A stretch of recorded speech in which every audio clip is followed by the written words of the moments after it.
दीपावली आवे एकादशी आवे माई हरे काजर पर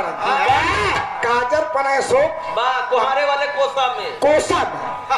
काजर पर ओका लगावा जाए ताकि रोशनी कम कभो कोनो दिक्कत ना हो। आवाज सूरमा चल गया मेरे दोस्त। अब हिया तक लोग काजर लगावत है लेकिन ओकर कोनो मतलब नहीं। अरे आन के बलमुआ के पेड़ा मिठाई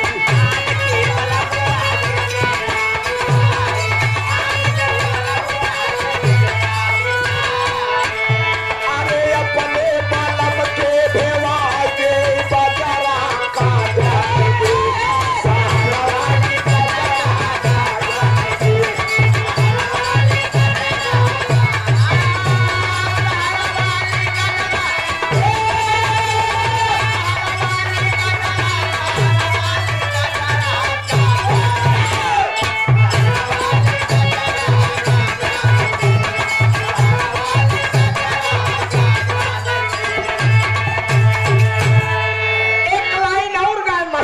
आन के बलमुआ के से जा सुतावा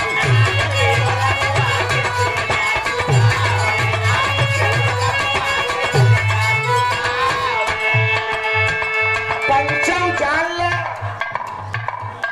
दूसरे के मेहरारू अपन लड़का लोगन के बड़ा नीक लागत अशोक बाबू बा अब भाई अपन मेहरारू खूब सुंदर रहा शौकीन रहा खूब चमक रहा लेकिन अगर दूसरे के मेहरारू जाए लगे यार फलनिया आखिए जान मार भैया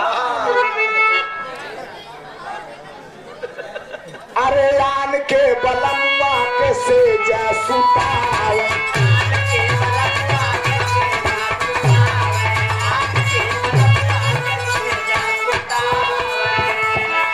अपने बलम के बिछा दे गोदरा का जामगे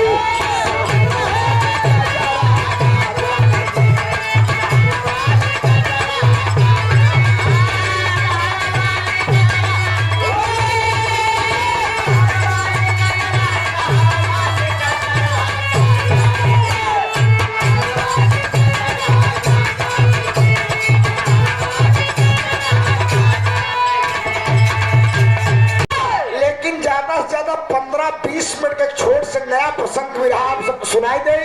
फिर एक गीत इधर सो फिर चली चला लगभग समय भी हो जाए।